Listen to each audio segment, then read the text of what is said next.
Bem-vindos à semana 7 do curso de Robótica do Departamento de Engenharia Mecânica da Universidade Federal do Triângulo Mineiro.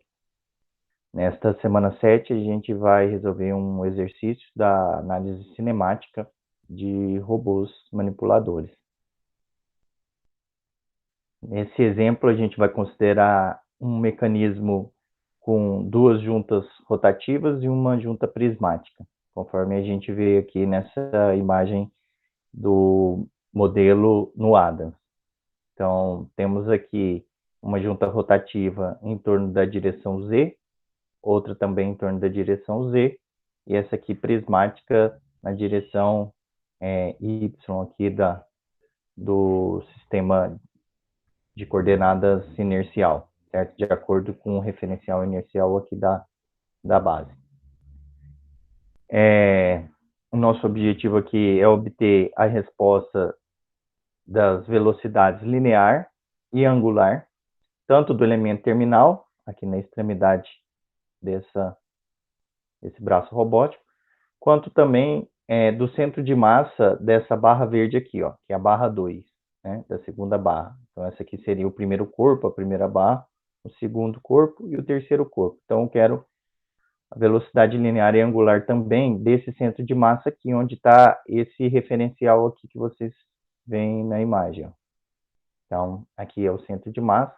O Adams já localiza, né, a posição do centro de massa automaticamente, mas a gente sabe também que uma barra como essa, o centro de massa vai estar exatamente aqui no centro da barra, né, no meio do comprimento da barra. Então, nosso objetivo aqui é calcular essas velocidades linear e angular, tanto do elemento terminal quanto desse centro de massa aqui, tá? A partir dessa aula, a gente já se interessa pela velocidade do centro de massa, como eu adiantei na aula passada, devido à análise dinâmica, que a gente vai ver depois, precisar, né, dessas velocidades. Então, quando a gente for calcular as energias cinéticas de todos os corpos, a gente vai depender dessa velocidade dos centros de massa. Então, aqui a gente já faz esse exemplo mostrando como calcular, então, essas velocidades.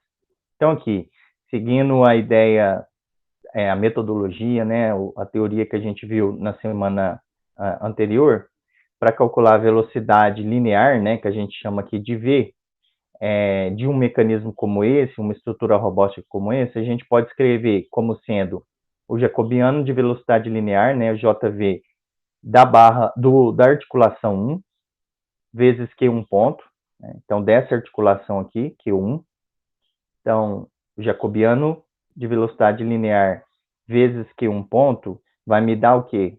A influência dessa primeira articulação na velocidade do elemento terminal. Mais a influência da segunda articulação, como que a gente calcula? JV2 vezes Q2 pontos. Lembrando que Q2 pontos, Q1 ponto e Q3 pontos são as velocidades das articulações, né? Então, a velocidade com que essa articulação gira, essa também, e a velocidade com que essa articulação aqui translada, né? Ou para cima ou para baixo, né? Dependendo aí do sentido da velocidade da articulação. São dados do exercício, né? Nós conhecemos Q ponto, e depois vocês vão ver também Q2 pontos, por se tratar do movimento das articulações, né? Então, nessas análises cinemáticas, assim como foi na geométrica direta, o que acontece? A gente dá o movimento das articulações e calcula os movimentos do elemento terminal, e nesse caso também do centro de massa. O mesmo raciocínio a gente tem para velocidade angular. Então, velocidade linear é aquela velocidade que vai estar sempre tangente à trajetória, né? Esse V aqui, para onde que está o V? Digamos que essa articulação esteja girando no sentido aqui que está essa seta, ou seja, no sentido anti-horário. Imagine que essa também. Imagina que essa esteja indo para cima. O que vai acontecer? A trajetória aqui do elemento terminal seria uma trajetória curva, de tal maneira que tangente à curva, né, em cada um dos pontos em que o elemento terminal esteja passando, tangente à curva, né? Então, traça uma direção tangente à curva. No sentido do movimento, a gente teria ali o vetor da velocidade linear, certo? Então, esse movimento aqui, ó, é um movimento que ocorre no plano, certo?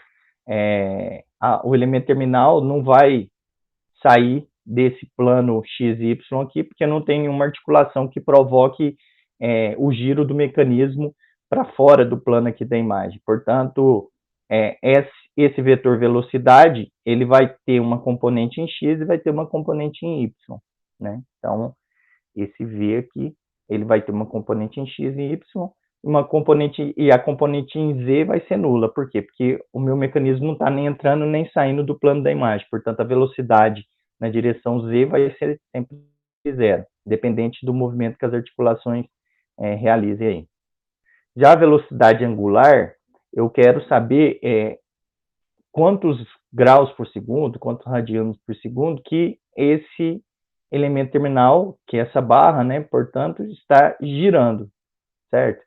Então, o giro dessa barra aqui vai depender do giro de Q1 e vai depender do giro de Q2, certo? Em qual direção? Tanto Q1 quanto Q2, nesse caso aqui, ó, o giro é em torno da direção perpendicular, ou seja, na direção Z. Então, eu vou ter uma velocidade angular do elemento terminal na direção Z. O mecanismo ele não gira em torno de X, ou seja, ele não sai e entra do plano põe o dedo na direção X, né, e gira. O mecanismo não vem nem para frente nem para trás, portanto, não tenho a rotação em torno de X, e eu também não tenho rotação em torno de Y, né. Coloca o dedo na direção vertical, né, e gira o mecanismo. Ele giraria em torno, né, do próprio, em torno da direção Y aqui, em torno do próprio eixo. Nós também não temos, né, esse tipo de giro. Nenhuma articulação provoca esse giro em torno de Y. Portanto, eu só tenho rotações em torno de Z, portanto, a única velocidade angular que a gente vai ter, tanto para o elemento terminal quanto para o centro de massa da barra 2, vai ser na direção Z. Então, esse ômega aqui e esse ômega aqui vão estar na direção Z, ômega X e ômega Y, consequentemente, são zero, são nulos, porque não temos rotação em torno de X nem rotação em torno de Y. A única diferença do cálculo aqui, se vocês separarem da equação que a gente viu, da aplicação, né, da equação que a gente viu na semana passada, percebam, para o centro de massa 2, eu não tenho a terceira componente aqui. Qual que seria essa terceira componente, né? Aqui, na velocidade linear, seria um JV3 vezes Q3 pontos, e aqui na velocidade angular, a gente teria um J ômega 3 vezes um Q3 pontos. Não aparece esse termo, por quê? Porque se vocês olharem aqui também para o mecanismo, vocês vão ver que o centro de massa da barra 2 está aqui, e que a articulação 3 está aqui. Acima, né, aqui, depois do centro de massa. Então, saindo da base, a gente passa pelo centro de massa e depois chega na articulação. O que isso significa? Essa articulação, ela pode mover para cima ou para baixo, né, na direção aqui do movimento, na direção Y, né, no caso, que independente do movimento dessa articulação, o centro de massa da barra 2 não será afetado, né? Então, a velocidade do centro de massa da barra 2 não depende do movimento da barra 3. Então, qual que é a influência, né, da articulação 3 na velocidade linear e angular do centro de massa da barra 2? Nenhuma. Então, por isso que é nulo essa componente. Visto que cada termo corresponde à influência da articulação no movimento que a gente está analisando, nesse caso, o centro de massa da barra 2, visto também que a articulação 3 não tem influência nenhuma no centro de massa 2, esse último termo não aparece, perceberam?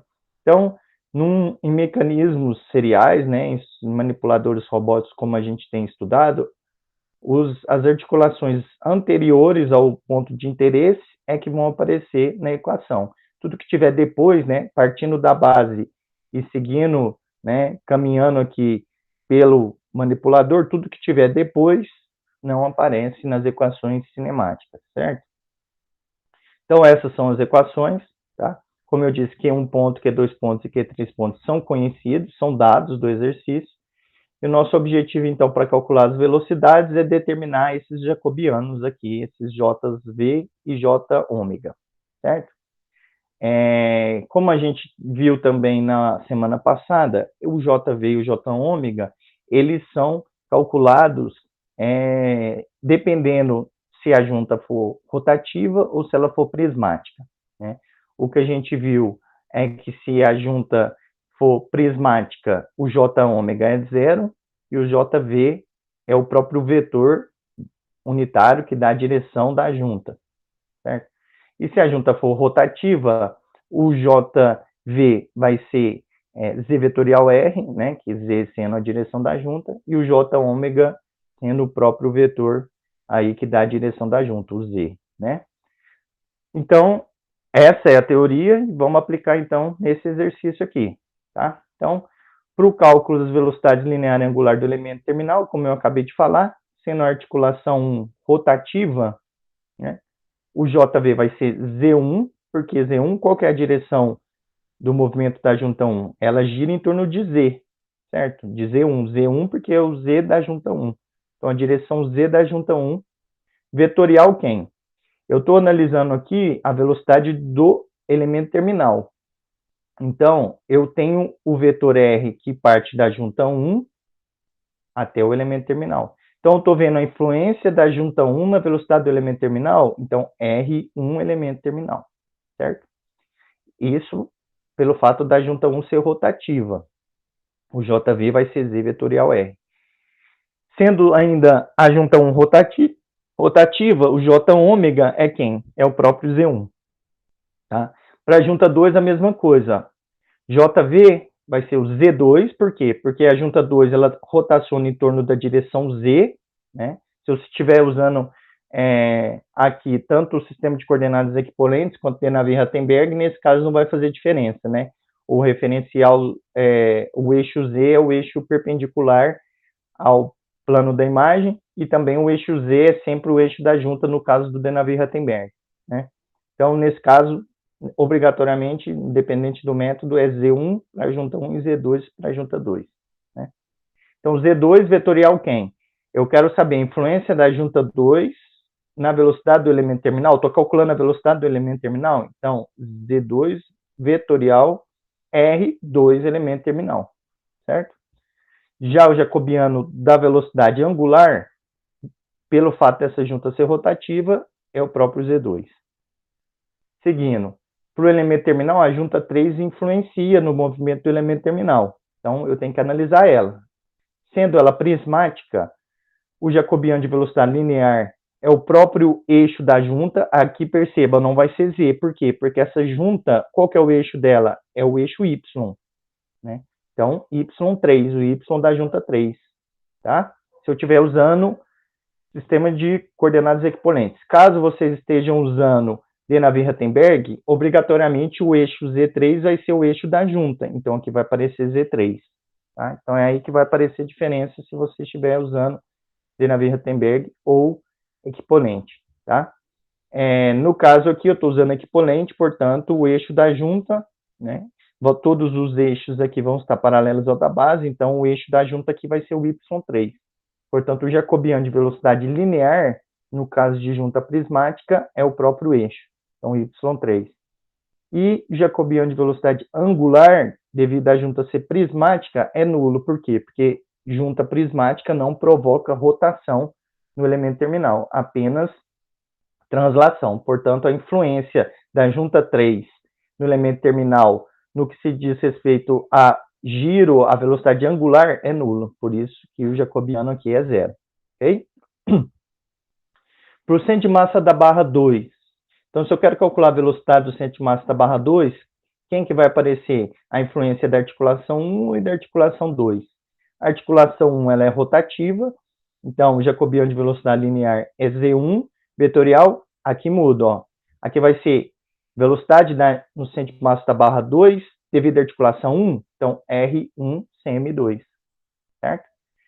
O jacobiano de velocidade angular é o próprio eixo Z1, certo? O Z saindo aqui, então essa junta gira em torno de Z.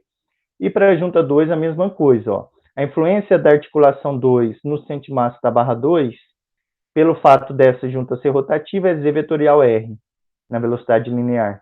Z2, então, vetorial quem? R2 CM2. Quero saber a influência da junta 2 no centro de massa da barra 2. Então, Z2 vetorial R2 CM2. Já a influência da articulação 2 na velocidade angular do centro de massa da barra 2 é o próprio Z2 do jacobiano JW, certo? Então, temos aí todas as equações que a gente precisa. O que vamos fazer agora na sequência é exatamente obter, então, calcular esses Z's, esses R's, para ir calcular os jacobianos e depois substituir nas equações das velocidades. Então, T no jacobiano, como a gente já tem os Q pontos, a gente consegue saber todas as velocidades, tá? A gente vai começar aqui calculando a velocidade do centro de massa da barra 2, tá? E depois eu mostro para vocês como é também o do elemento terminal. Então, o primeiro passo para a gente calcular esse Z e esse R, né? Todos esses Z1, Z2 e esses R's todos que a gente mostrou ali, né? No caso do centro de massa da barra 2, o R1 CM2 e o R2 CM2, a gente precisa do modelo geométrico direto, né? Como eu mostrei para vocês na teoria, todas essas informações vão vir do MGD. Então, um MGD ele é importante também no cálculo cinemático, como vocês vão ver aqui agora. A primeira matriz que a gente tem aqui é a matriz T01, né? Que é a matriz de passagem do referencial da base para o referencial na articulação 1. De 0 para 1, a gente vai ter uma rotação Q1 em torno de Z0. Portanto, a matriz, de acordo com o sistema de coordenadas equivalentes, é essa daqui, né? Cosseno Q1 menos seno Q1, seno Q1, cosseno Q1, e o resto é a identidade, né? Vem lá da identidade, pois eu não tenho nenhuma translação, então é tudo nulo, e aqui sempre 0, 0, 0, 1. Tendo a matriz T01, o que a gente já consegue obter aqui nessa matriz, ó?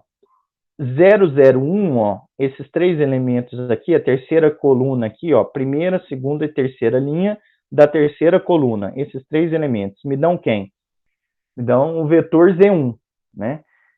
Sabendo que essa matriz, submatriz aqui, né, constituída por esses três elementos, é a matriz dos cossenos diretores, como a gente viu lá no início do semestre, a primeira coluna vai ser o x1, a segunda coluna aqui vai ser o y1, e a terceira vai ser o Z1. O eixo da junta é o Z1, portanto, terceira coluna. Esse é o vetor, então, Z1 escrito no referencial inercial. Por que ele está escrito no referencial inercial? Porque essa daqui é a matriz T01. Então, tem o vetor 1 escrito em relação à base. Ok?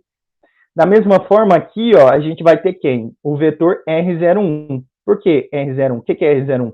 É a posição da articulação 1 em relação à base. Tá? Então, como que eu sei a posição do referencial 1 em relação à base? Porque essa aqui é a matriz de passagem da base para o referencial 1, e a gente sabe que esses três elementos aqui me dão a posição x, y, z do referencial 1 em relação ao referencial 0. Nesse caso, como o referencial 1 coincide com o referencial 0, ó, nós não temos aquela barra L0 aqui nesse exemplo, né? A própria articulação já está fixa ali na base, né? Imagine que tem um motor que está girando essa barra e o motor está apoiado na base. Então, não tem um L0. O próprio, a minha origem coincide, né, com o referencial 1 no que diz respeito à posição. Então, as coordenadas do referencial 1 em relação à base é 0 para x, 0 para y e 0 para z. Então, esse é o meu vetor R01. Depois a gente tem aqui a matriz de passagem de 1 para 2. Então, de 1 para 2, eu estou chamando aqui esse comprimento de A1. Tá? Então, de 1 para 1, eu tenho uma translação de A1 na direção Y1. E eu tenho uma rotação Q2 em torno de Z1. Tá? Lá do sistema de coordenadas equivalentes. E a matriz fica dessa maneira aqui, né? Como vocês já viram lá. Para saber, então, a matriz T02, eu preciso multiplicar T01 vezes a T12. Perdão, aqui tem um erro, né? T01 vezes T12, essa aqui vezes essa aqui. T01 vezes T12, o que, que a gente vai obter? Essa matriz aqui, que é a matriz T02. O que, que a gente tira de informação da matriz T02? O Z2, né? Que é o vetor que vai me dar a direção da articulação 2 em relação à base, visto que essa matriz vai me dar aqui a posição de 2, o vetor de 2 em relação à base. Da mesma forma que vai nos fornecer aqui a posição da articulação 2 em relação à base. Posição, então, eu venho na última coluna, aqui eu tenho a posição x, y e z, sendo o z nulo, por quê? Porque, como a gente já viu, esse movimento é no plano, então o mecanismo não vai sair, não vai ter deslocamento saindo nem entrando do plano da imagem. Então, a coordenada sempre vai ser 0. Então, eu tenho aqui a posição do referencial 2 em relação à base, dada aqui por esse vetor menos A1 seno de Q1 para x, A1 cosseno de Q1 para y e 0 para z. Tá? Seguindo, como a gente vai querer aqui calcular a velocidade do centro de massa 2, a gente vai ter, então, uma matriz de 2 para o centro de massa 2. Né? De tal maneira que depois a gente consiga obter a matriz de 0 para o centro de massa 2. Né? Então, como que vai ser isso? De 2 para o centro de massa 2, o que, que a gente tem? A gente tem uma translação de LC2 na direção de Y2. Vai ficar essa matriz. E aí, a gente consegue, então, a matriz de 0 para o centro de massa 2. A matriz de 0 para o centro de massa 2 é a de 0 para 2 vezes a de 2 para o centro de massa 2. Certo? E aí a gente obtém essa matriz. E o que, que a gente tira de informação aqui? A posição do centro de massa 2 em relação à base, que é o vetor R0 CM2. Tá? Percebam que é sempre em relação à matriz 0 e o ponto de análise. Então, é 0 para 1, eu tenho a R01 e o Z1. A 0 para 2, eu tenho o Z2 e o R02. E a 0 para o centro de massa 2, que eu estou chamando de 0N aqui, eu tenho a 0 R0 CM2. Aqui não faz sentido falar de Z do centro de massa 2, porque essa informação não é necessária nos nossos cálculos, né? Apenas essas que eu destaquei para vocês. Então, tendo esses valores, né? Temos aqui, voltando no cálculo do jacobiano, né? JV1 vai ser Z1 vetorial R1 CM2, o Z1 a gente já sabe, então já posso substituir aqui. Falta quem? Z1 substituindo aqui e o Z2 substituindo aqui, né? Para calcular o jacobiano da junta 2. Falta quem? O R1 CM2, o R2 CM2. Se vocês olharem aqui, o que a gente encontrou? O 0 CM2, o 02 e o 01. E o que a gente precisa? Do 1 CM2 e do 2 CM2. Para obter esses dois vetores, a gente vai usar aquela soma vetorial que a gente viu na parte teórica, que fala o que para a gente? Ó, o 0 CM2 é o 0,1 mais 1 CM2. Tá? Aquela soma de vetores. Então, o vetor de 0 para 1 mais o vetor de 1 para CM2 vai me dar o vetor de 0 para CM2. O 0 CM2 a gente tem nessa matriz aqui. O 0 para 1 a gente tem dessa outra matriz aqui. Portanto, a gente pode calcular um 1 CM2. Vai ser quem? O 0 CM2 menos o 0,1. Né? Igual está aqui, ó. R1 CM2 igual a R0 CM2 menos R01. Fazendo esse menos esse, vai dar o quê? Ó? O R0 CM2 ó, é esse vetor aqui, que é exatamente esse aqui. Ó. Então, o R0 CM2 é esse aqui. O R01 é nulo, né? Como a gente viu aqui, o R01 é tudo nulo. Então, fazendo um menos o outro, vai dar o próprio R0 CM2, ou seja, o R1 CM2, que eu preciso aqui, ó, é o próprio R0 CM2 obtido aí. Para o cálculo aqui do jacobiano JV2, a gente vai precisar do R2 CM2. Como que a gente calcula ele? Seguindo o mesmo raciocínio, R0 CM2 é igual a R02 mais R2 CM2. O R0 CM2 a gente já tem, o R02 também, então faço esse menos esse para calcular esse. Então, R2 CM2 é o R0 CM2 menos R02. Tá? Então, o R0 CM2 é esse aqui, mesmo que a gente usou aqui em cima, né? Só que agora eu vou subtrair do R02. Quem é o R02? É esse aqui, ó, menos A1 seno Q1, A1 cosseno de Q1 e 0. Portanto, está aqui. E vai sobrar para a gente R2 semi2, esse vetor aqui. Então, vou precisar do R2 semi2 aqui, que é esse que a gente calculou, e do R1 semi2 aqui, de tal maneira que, então, por fim, a gente vai ter JV1 vai ser Z1 vetorial R1 semi2 e o JV2 Z2 vetorial R2 semi2. Substituindo, então, aqui o R1 semi2, a gente tem aqui, pessoal, um produto vetorial. Como que calcula o produto vetorial? Vamos lembrar lá, I vetorial J dá K, J vetorial K vai dar I, K vetorial I vai dar J. Lembra disso, né? Seguindo a regra da mão direita, né? E o contrário, né? Se eu seguir no sentido contrário, por exemplo, J vetorial I vai dar menos K. Né? Então, I vetorial K vai dar menos J e K vetorial J vai dar menos I. Né? Então, é isso que a gente precisa para poder calcular aqui. Ó. Aqui a gente não tem I nem J, só temos K. Então, K vetorial I, né? O que vai dar K vetorial I? Vai dar J. Então, 1 vezes esse termo aqui vai dar esse próprio termo em J. Então, K vetorial I vai dar o próprio termo em J. Depois, K vetorial J vai dar menos I.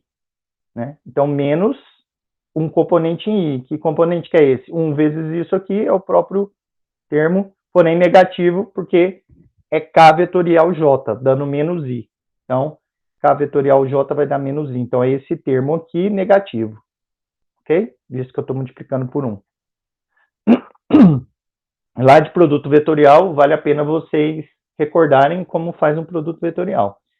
Então, tenho aqui a resposta. Depois a gente vai usar o MATLAB, né? Para poder ajudar a gente nesse produto vetorial. Mas caso o cálculo seja feito à mão, é importante que vocês recordem aí a teoria. Então, tenho aqui JV1, Jômega1 calculados. O mesmo eu vou fazer para o JV2, tá? Vai ser aqui Z2 vetorial R2 CM2, né? No R2 CM2 que a gente calculou aqui. Então, quando a gente fizer Z2 vetorial R2 CM2, a gente vai chegar nesse termo aqui, tá? Seguindo o mesmo raciocínio de cima, ok? Por fim, a gente já tem, então, todos os jacobianos, a gente pode calcular as velocidades. Então, a velocidade linear do centimassa 2 é o jacobiano JV1, que a gente acabou de calcular aqui, né? Então, esse cara aqui, vezes Q1 ponto. Mais JV2, que a gente acabou de calcular aqui embaixo, né? Vezes Q2 pontos. Então, substitui JV1 pela resposta que a gente obteve, vezes Q1 ponto, mais JV2 aqui, vezes Q2 pontos. Isso aqui é um escalar, então vetor vezes escalar vai dar um vetor de mesmo tamanho, né? Cada termo multiplicado pelo escalar. Então, ó, Q1 ponto vezes isso aqui, em X, tá aqui, ó. Tá? Depois Q1 ponto vezes a segunda linha para dar esse outro termo aqui, mais, né, Q2 pontos vezes a primeira linha dando esse termo aqui, e Q2 pontos vezes a segunda linha dando esse outro termo aqui. Tá? Então, tá aí um produto de vetor por escalar, 2, né? E depois somando entre eles, obtendo, então, por fim, essa velocidade aqui, né? O vetor velocidade do centimassa 2, como a gente já comentou antes, não temos a componente em zero, né? Por quê? Porque o mecanismo está movendo no plano, então esse termo vai ser nulo. Tá? Nesse caso, foi nulo. Mas, independente, basta vocês seguirem aí o método para poder calcular mesmo quando o movimento for espacial. Naturalmente, vai aparecer esse último termo aqui, ok? Já para o cálculo da velocidade angular do centimassa 2, a gente vai ter o J ômega 1 vezes Q1 ponto e J ômega 2 vezes Q2 pontos. Né? O que é o J ômega 1? 001, J ômega 2, 001 também. Então, ambos 001 aqui, vezes Q1 ponto, então vai ficar 00 Q1 ponto, mais 00 Q2 pontos, e por fim, Q1 ponto mais Q2 pontos, como a gente também já esperava, temos aqui a velocidade angular apenas em z, né? Porque o mecanismo está girando em torno de z, não gira em torno de x nem de y, por isso, nulos esses componentes. Tá? Então, é isso aí, fizemos o cálculo teórico, chegamos velocidade em x, velocidade em y, velocidade em z, velocidade angular em x, em y e em z. Ok? Vou mostrar aqui para vocês como seria o cálculo no MATLAB e aproveitando para já calcular, então, a velocidade linear e angular do elemento terminal. Né? Então, a gente vai simplesmente aplicar essas mesmas equações aqui, ó, que a gente obteve no começo, tá? Para o elemento terminal, e seguindo essa ideia aqui dos jacobianos de velocidade linear e angular. Então, para o elemento terminal, as equações vão ser essas aqui. Vamos fazer esses cálculos aqui no MATLAB. Então, como que vai ficar? Primeira coisa, né? Aqui nós temos os comprimentos, né, da nossa barra. Tá? Então, A1, A2, A3. Né? Temos também Q1, Q2 e Q3, Q1 ponto, Q2 pontos e Q3 pontos. Tá? É assim que eu dei nome aqui para as variáveis. Pode chamar o nome que vocês preferirem. Tá? De tal maneira que represente aí todas as variáveis do nosso problema. Primeiro, temos aqui a matriz T01, da mesma forma como a gente já mostrou antes, a T12 também, a 2 semi2 também. A novidade aqui é a T23. Percebam que eu tenho uma matriz de 2 para semi2, que é essa daqui, para a gente calcular a velocidade do centro de massa 2. Depois, para calcular do elemento terminal, eu não preciso ter a 2 semi2, semi2, 3. Poderia fazer assim, mas dá mais trabalho. O que eu posso fazer? De 1 para 2, de 2 para 3, de 3 para o elemento terminal, assim como a gente está acostumado a fazer. Tá? Então, eu preciso da 2 semi2 para obter a T0 semi2 e calcular a velocidade do centro de massa 2. E preciso da T23 para depois calcular a T0 elemento terminal e assim calcular a velocidade do elemento terminal. Ok? Então, escrevam em todas as matrizes, né, seguindo o sistema de coordenadas exponentes, nesse caso aqui, vai resultar nessas matrizes todas aqui. Okay? Então, tem aqui a T02, a T01 vezes a T12, a T03, seguindo o mesmo raciocínio. Como eu disse para vocês, a T0 semi2 é a 01, 12, 2 semi2. E a T0 elemento terminal é a 01, A12, A2, 3 e depois a 3, 4. Eu poderia escrever T01 vezes T12 vezes T2 semi2, depois T semi2 T3, depois T3, 4. Poderia fazer assim. Porém, não é necessário. Posso simplificar dessa maneira aqui para obter a matriz que me dá a posição do elemento terminal em relação à origem, conforme a gente já vinha fazendo anteriormente. Tá? O que mais que a gente precisa aqui? Então, dos vetores do movimento das articulações, como a gente já viu ali, teoricamente, Z1, Z2 e Y3. Quem é Z1? Então, é da linha 1 à linha 3 da terceira coluna da matriz T01. Percebam a anotação aqui do MATLAB. É assim que a gente faz. Para eu pegar o vetor Z1, quem é o vetor Z1? O vetor Z1 é esse aqui, ó. Eu vou pegar da linha 1 até a linha 3 da terceira coluna da matriz T01. Como que a gente faz isso no MATLAB? A gente vai escrever T01, linha 1 a linha 3 da terceira coluna. Mesmo raciocínio para Z2. Quem é Z2? Na T02 eu vou pegar da linha 1 à linha 3 da terceira coluna. Certo? E aqui tem uma novidade, ó, o Y3. O Y3 vai ser quem? Vai ser da linha 1 à linha 3 da segunda coluna, não mais da terceira. A terceira coluna seria o Z3. Então, da segunda coluna é o Y3 e da primeira coluna seria o X3, caso esse movimento aqui estivesse na direção de X. Né? Como aqui está na direção de Y, eu vou pegar o Y3, consequentemente a segunda coluna. Ok? O que mais que a gente precisa? R01, R02, R0 semi2 e R0 elemento terminal. Né? Para poder calcular depois os jacobianos. Então, quem é R01? É da linha 1 à linha 3 da coluna 4. Ó. Vamos ver aqui. Ó. Quem é R01? R01 é da linha 1 à linha 3 na quarta coluna da matriz T01. Então, ó, linha 1 a linha 3 da quarta coluna da matriz T01. O mesmo para os demais, ó. Quem é R02 na matriz T02, da linha 1 à linha 3 na quarta coluna. Quem é R0CM2 na T0CM2, da linha 1 à linha 3 na quarta coluna. E quem é R0 elemento terminal na matriz T0 elemento terminal, da linha 1 à linha 3 na quarta coluna. Ok? Então é assim que a gente faz aqui para calcular os R's. Depois, quem que a gente precisa? Né? Você pode vir aqui, ó, e olhar nas equações para ver quem vocês precisam. Vocês vão precisar do R1 elemento terminal, R2 elemento terminal, como a gente já fez teoricamente.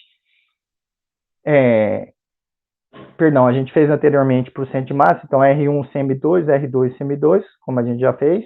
E também a gente vai precisar do R1 elemento terminal e R2 elemento terminal. Certo? Então esses aqui, R1 CM2 e R2 CM2, são exatamente esses que a gente calculou aqui, ó, R1 CM2 e R2 CM2. Tá? Como que a gente calculou? R0 CM2 menos R01 vai me dar o R1 CM2. Então, se vocês verem aqui, ó, R1 CM2, R0 CM2 menos R01. Mesma coisa por R2 CM2, R0 CM2 menos R02. E também para o elemento terminal. Quem a gente vai precisar no elemento terminal?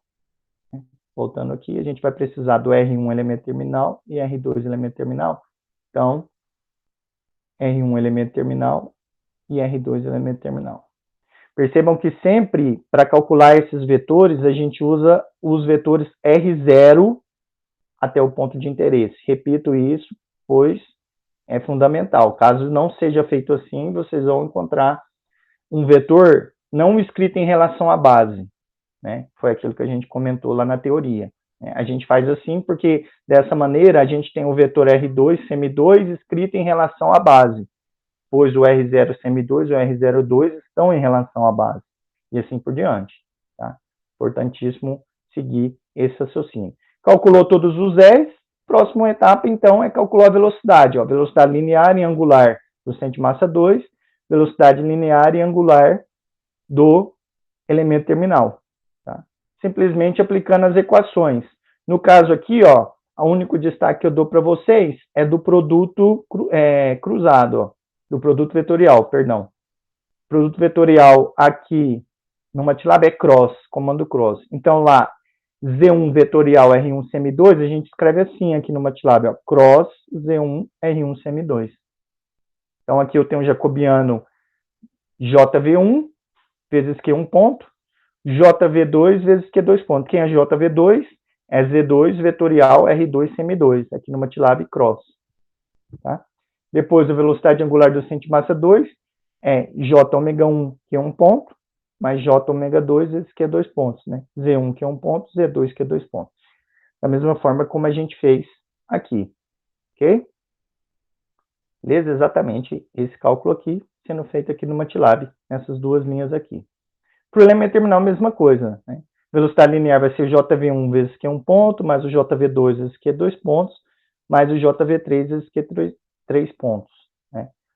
O JV aqui é Z1 R1 ET, perceba que muda, aqui é R1 CM2, aqui é R1 ET, como a gente já destacou antes. Né? Então fiquem atentos para não cometer esse erro na hora de calcular aqui as velocidades. E aqui a gente tem o terceiro termo, que não tinha para o CM2, né, que é o JV3, que é o Y3 vezes Q3 pontos. Tá? Mesmo para a velocidade angular do elemento terminal, aqui nós não temos o J ômega 3, porque a junta é prismática, então não, o J ômega é zero. Então fica só J ômega 1 Q1 ponto mais J ômega 2 vezes Q2 pontos. Certo? Como a gente já tinha visto anteriormente também nas equações. Então, eu simplesmente apliquei as equações aqui.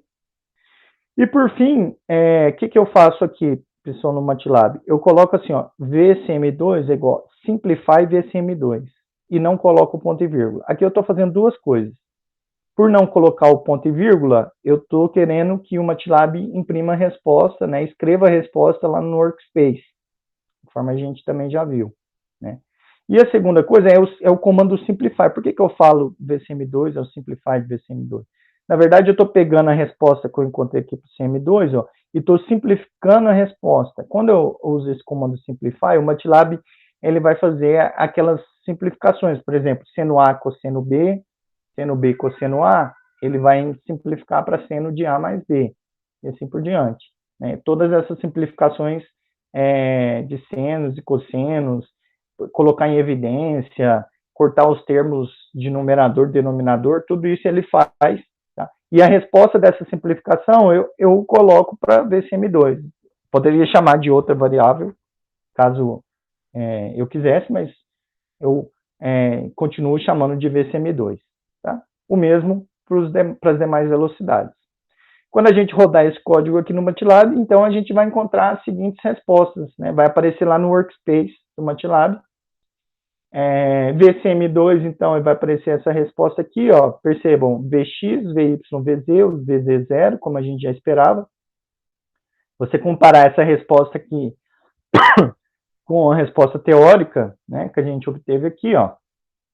VCM2 é exatamente a mesma coisa. Tá?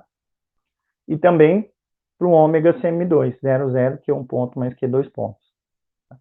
Também vai imprimir para vocês a velocidade linear e angular do elemento terminal. Aqui a única observação é que na hora que eu vou pedir para ele imprimir, eu vou lá no workspace do MATLAB e escrevo assim, ó, pretty VET. Né? Workspace do MATLAB, né, como eu já mostrei para vocês, é aquela janela inicial, onde vocês podem digitar o comando e dar Enter, que ele já faz direto lá. Do jeito que ele está imprimindo aqui para vocês, ó, né, Simplify VET, a resposta é muito grande. Então vai ocupar a tela, você vai ter que ficar rolando para o lado para poder enxergar. Né? E aqui nós ainda estamos na velocidade. Né? Quando a gente for calcular modelo dinâmico, vocês vão ver que a resposta vai ficar mais de uma página. Se você copiar ela e colar no Word, em alguns casos dá 3, 4 páginas, uma única variável. Né? Por exemplo, o torque na junta 1 vai dar 3 páginas de resposta. Vocês vão ver que a resposta é bem extensa. Então, para uma maneira de enxergar melhor isso no MATLAB, você vai lá no Workspace e digita assim, ó, pretty, e coloca a variável que você quer. Ele imprime, né, escreve ali a resposta de um jeito mais bonitinho, para você poder enxergar. Né? Para copiar, não. Para copiar, você vai ter que usar a resposta do jeito que sair aqui, ó. Tá? Então, na hora que você rodar esse código, a resposta que sair aqui é a resposta teórica que você vai copiar para colocar lá no código numérico, conforme eu vou mostrar para vocês na sequência. Mas para enxergar a resposta, vocês podem usar aqui para visualizar, para ver como que ficou, vocês podem usar esse comando pretty. Perceba que ele faz algumas simplificações aqui, ele coloca aqui um hashtag 2, um hashtag 1, para poder caber na tela. E escreve aqui embaixo, ó. Então, hashtag 1 é isso aqui, hashtag 2 é isso aqui. Então, na verdade, onde tem hashtag 1 é todo esse termo aqui e assim por diante. Tá? Na sequência, a gente vai plotar. Então, é aqui que você vai copiar a resposta. Vou mostrar para vocês como plotar as velocidades linear e angular do centro de massa da barra 2. Tá? Como exemplo aqui para vocês. Então, o que a gente vai fazer? Aqui, a gente vai copiar as respostas que o MATLAB deu lá para a gente. Então, assim que a gente rodou o código, esse código aqui, a resposta que aparecer, né, pelo fato da gente não ter colocado ponto e vírgula, como no caso aqui do VCM2, é a resposta que a gente vai copiar. Então, eu vou vir aqui, ó, vou copiar essa primeira linha e vou colocar aqui, ó, em VCM2x. Coloco a resposta que o MATLAB deu para a gente. Tá? Mesma coisa que a gente fazia lá no MGD. Né? Depois, VCM2y é toda essa resposta aqui, ó. Então, VCM2y está aqui. Toda a resposta que o MATLAB imprimiu lá para a gente. É aqui que eu disse que não tem como copiar com o comando pretty, né? Pretty é só para enxergar na tela. E o ômega CM2 está aqui. Vou copiar, colocar aqui. Tá? Então, nesse outro código, abra um novo editor, da mesma forma que a gente fazia lá no MGD. Abra um novo editor, escreva um novo código, tá? tem que ser um código separado, porque aqui as variáveis não são mais simbólicas, aqui eu estou dando valores para o L1, para o L2, estou dando valor para o Q1, para o Q2, para o Q3, enfim, estou dando valores para todas as minhas variáveis. Portanto, aqui a resposta precisa estar num código separado. Tá? Então, aqui eu estou falando que L1 vale 400, L2 vale 400, Q1, Q2 e Q3 estou dando valores.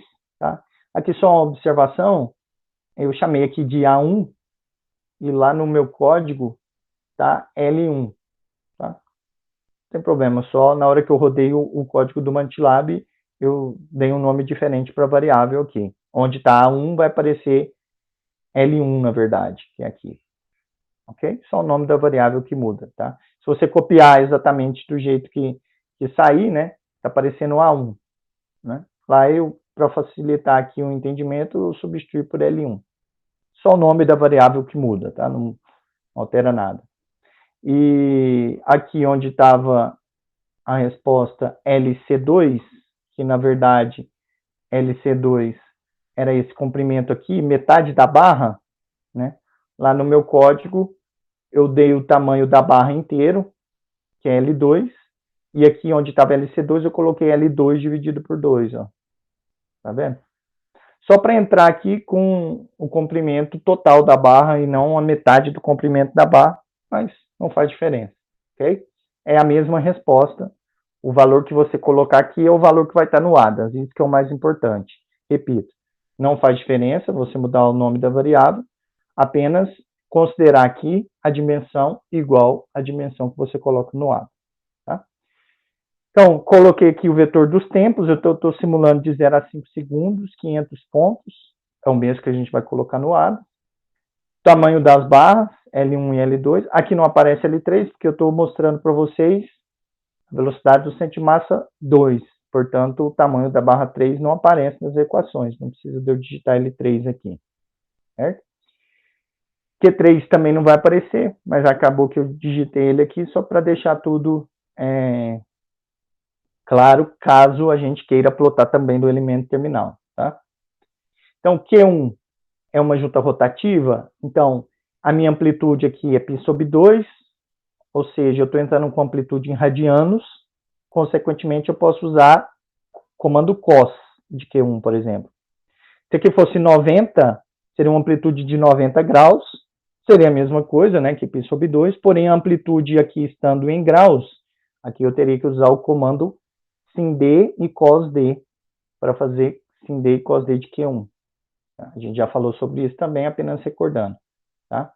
2π tempo sobre o período. Então, o período que eu escolhi aqui foi de 5 segundos. Tá? Então, estou simulando 5 segundos para simular um período completo. Tá? Se o meu período fosse 10 segundos e eu simulasse 5 segundos, eu estaria simulando apenas a metade do movimento. Certo? Também fica a escolha. O mesmo que você colocar aqui é o mesmo que você vai ter que colocar no ADAS para poder comparar a resposta. Ok? Por fim, a última observação, que está aqui em vermelho, pessoal, é o seguinte. Quando você copiar essa resposta aqui, ó, né, para colocar no código numérico, você vai ter que fazer a seguinte alteração.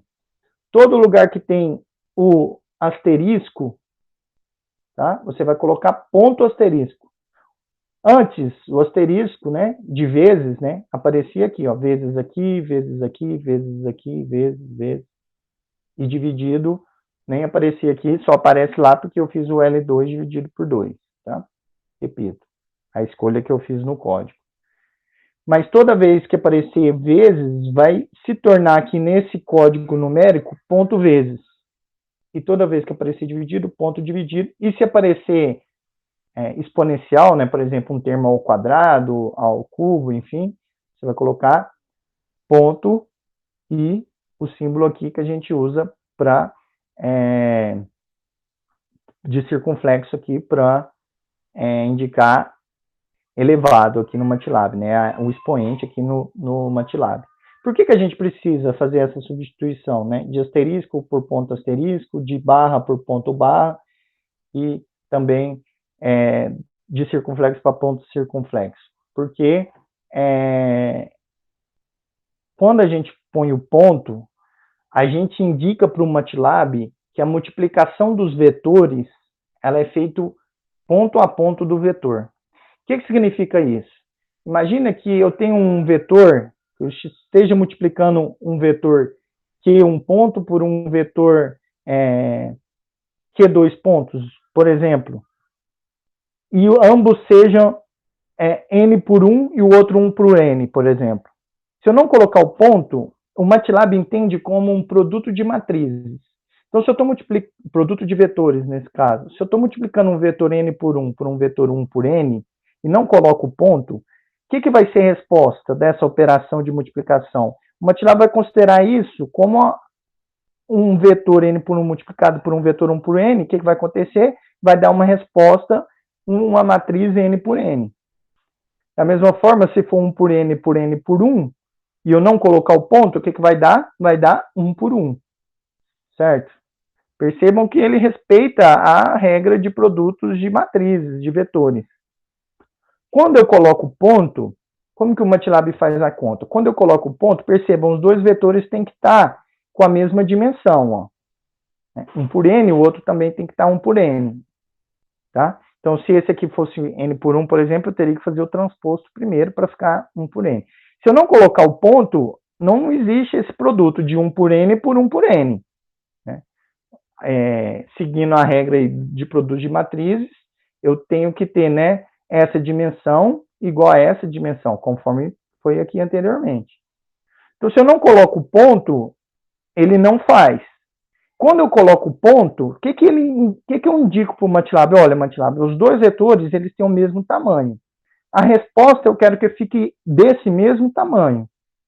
Então, o que é para fazer? Pega o primeiro elemento do primeiro vetor, multiplica pelo primeiro elemento do segundo vetor e vai me dar o primeiro elemento da resposta.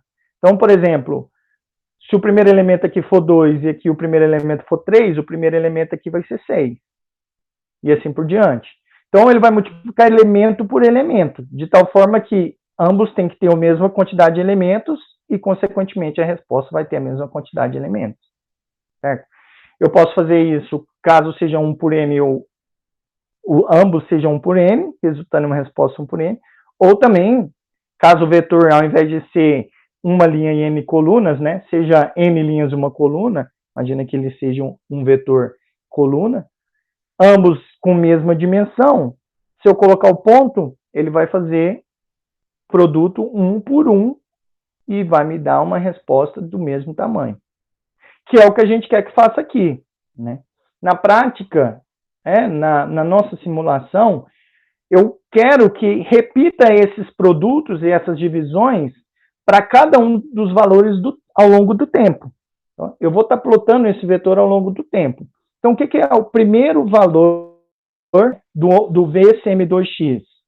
Eu quero que pega o primeiro valor de Q1, o primeiro valor de Q2, o primeiro valor de Q2 pontos, de Q1 ponto, ou seja, o primeiro valor no tempo, né, porque isso são sinais harmônicos aqui, né, que variam no tempo, multiplica um pelo outro para me dar primeiro o valor do VCM2. E assim por diante. Percebam, então, que se o meu Q1 e meu Q2, meu Q1 ponto e meu Q2 pontos tem 500 pontos, estou simulando 500 pontos ao longo do tempo, eu quero que as minhas velocidades também tenham 500 pontos.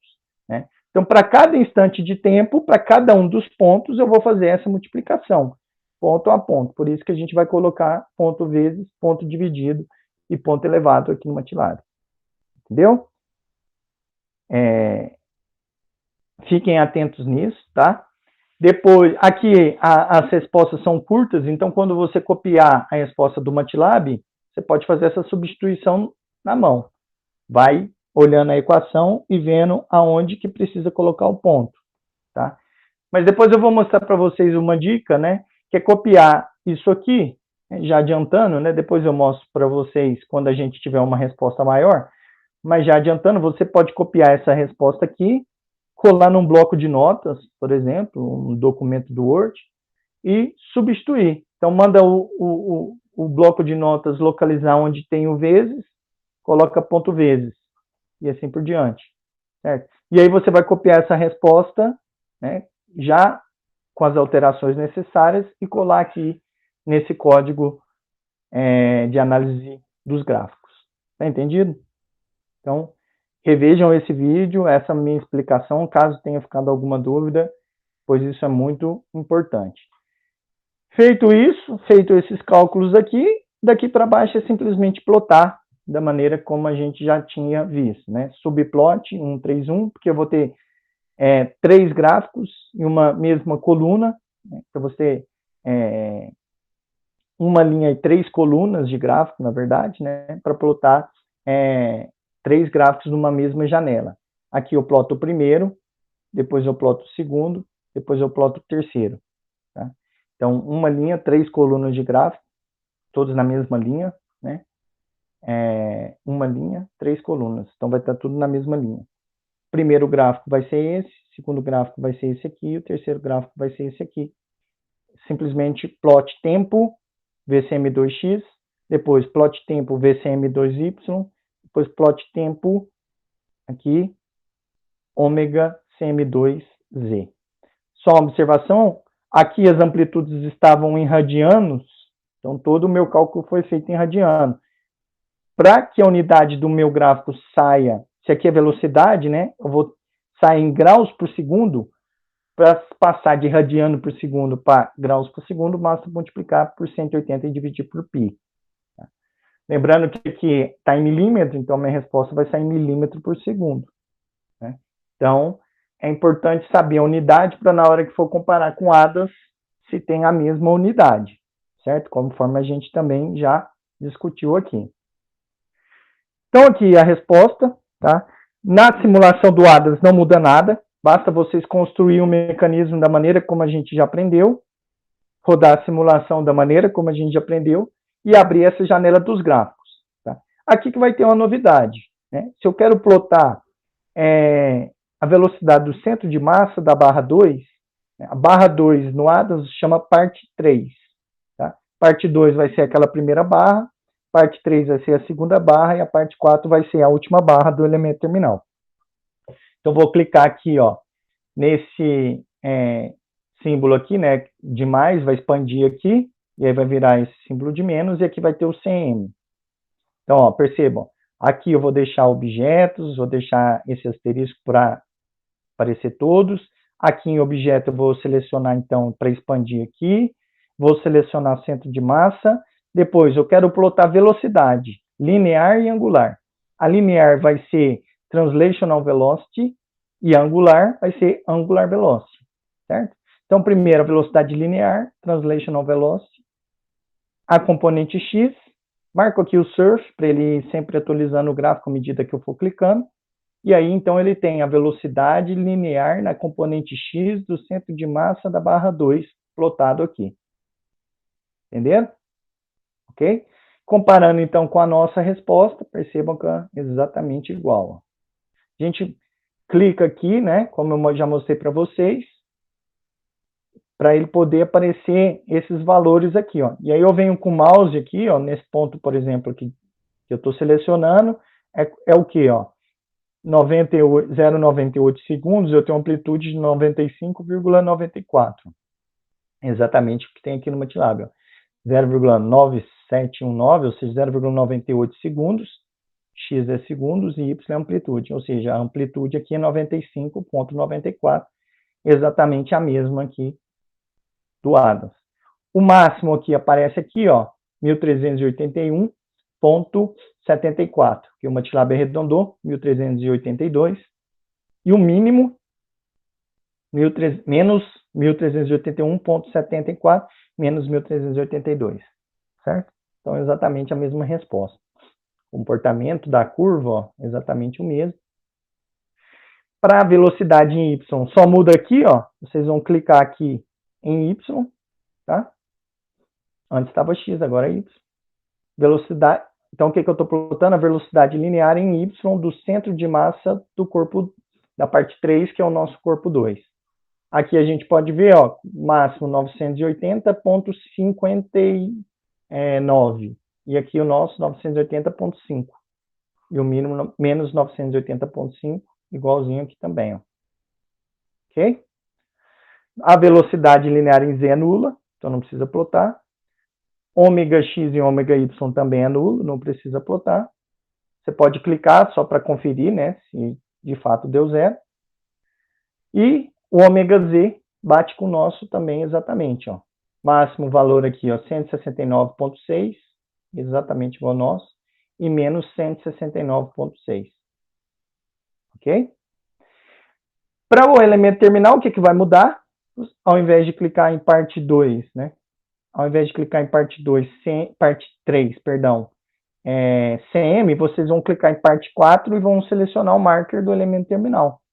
E aí vocês vão plotar Vx, Vy e ômega Z da mesma maneira. E no MATLAB, o que, que vai mudar? Aqui, ao invés de ser essas respostas, vão ser essas respostas aqui. O ômega Z não vai mudar, é o mesmo, né? Então só vai mudar o Vx e o Vy. Copiem essa resposta aqui.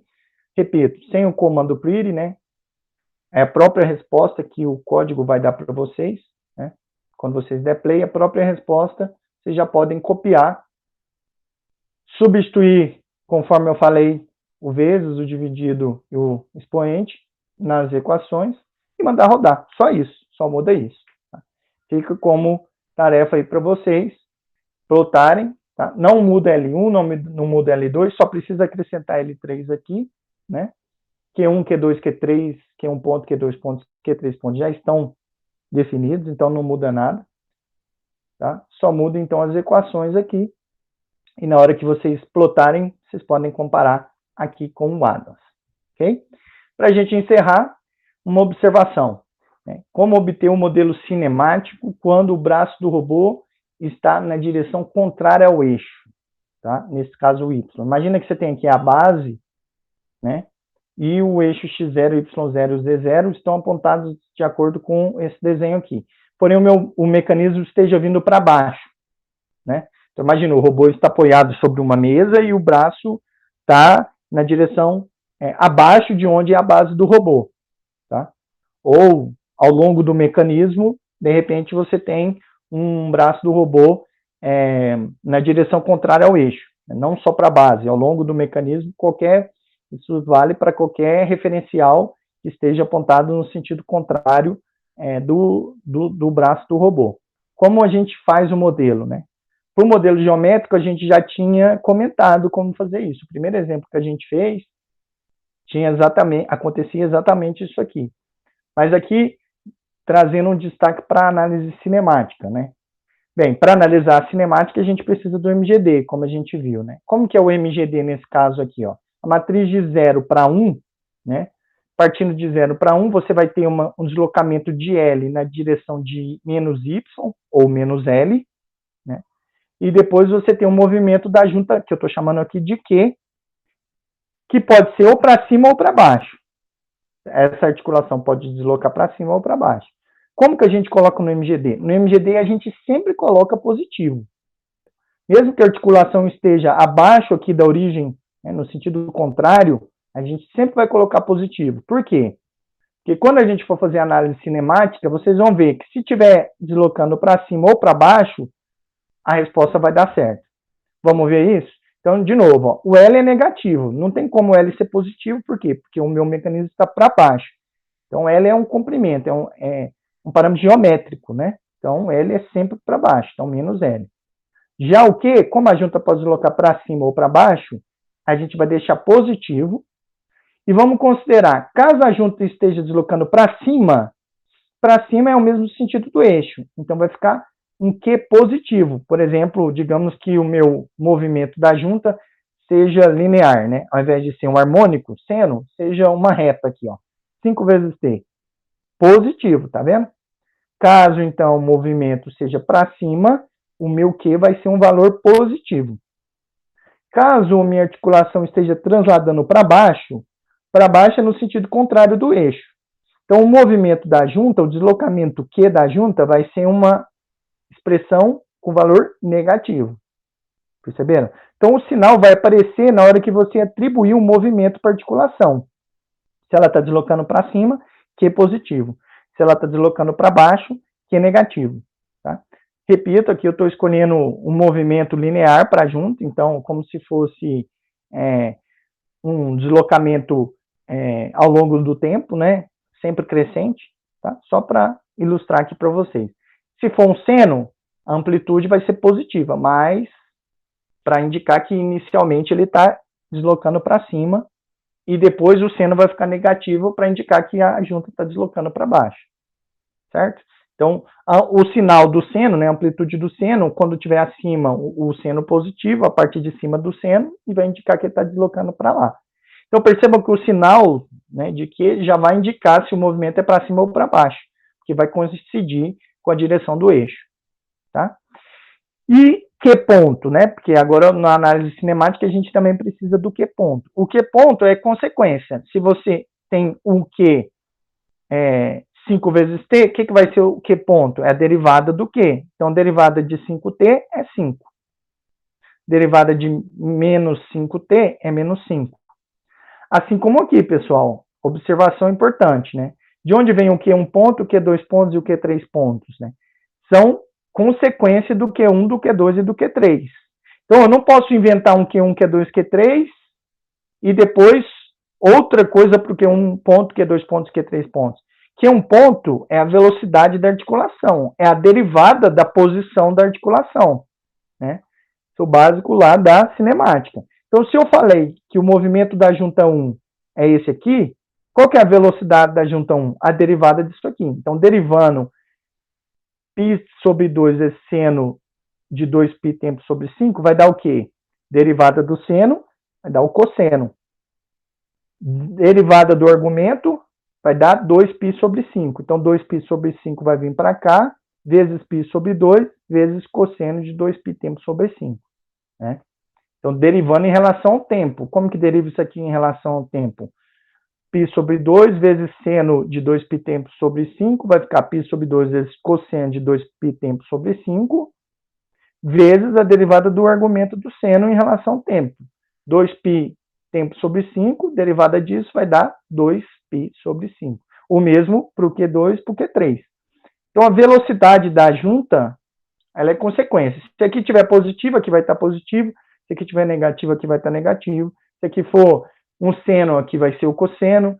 Se aqui for uma expressão linear, aqui vai ser constante. Se aqui for quadrático, aqui vai ser linear e assim por diante. Tá?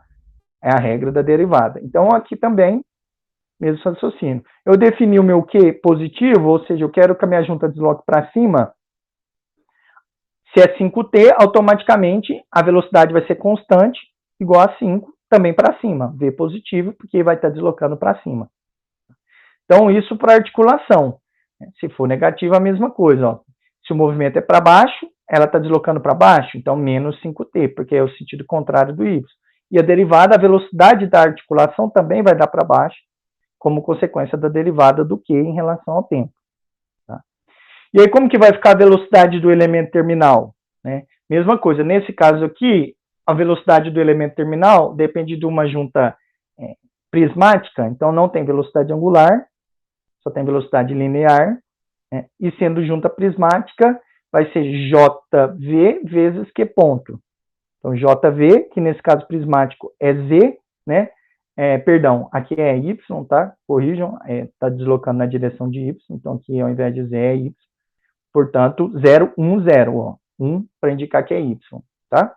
Z, se fosse de Navier-Rattenberg, nesse caso é Y0, né? Então, o vetor da direção é o vetor Y, né? Que é 0, 1, 0. Vezes Q ponto. Q ponto é 5, então vai dar 0, 5 e 0. Ou seja, a velocidade do elemento terminal é 5 em Y, que é exatamente o que a gente quer caso esteja transladando para cima. Mesma coisa vai ser aqui, ó. Se o movimento for para baixo, né? Como calcula a velocidade? O vetor direção, de onde vem esse 0, 1, 0, né? Percebam, vem daqui, ó, segunda coluna, né? Conforme a gente viu, teoricamente, no exemplo anterior. Como essa junta está deslocando na direção Y, eu vou pegar o Y1. Né? Quem é Y1? 0, 1, 0. Então, aqui 0, 1, 0, vezes Q ponto. Q ponto, nesse caso, se a junta estiver deslocando para baixo, vai ser menos 5. Então, menos 5 vezes 1, menos 5 Então, a velocidade é 0 em x, menos 5 em y e 0 em z, ou seja, direção para baixo. 5 na direção negativa, o VY. Então, o sinal sai automaticamente, perceberam? Não preciso preocupar com o sinal se eu estiver seguindo essa regrinha aqui, ó. O Q, ele é sempre positivo no MGD. O L pode até ser negativo, caso a barra esteja para baixo, mas a gente sempre vai modelar o MGD com o Q positivo, de tal maneira que depois as nossas respostas saiam com o sinal automaticamente. Ok?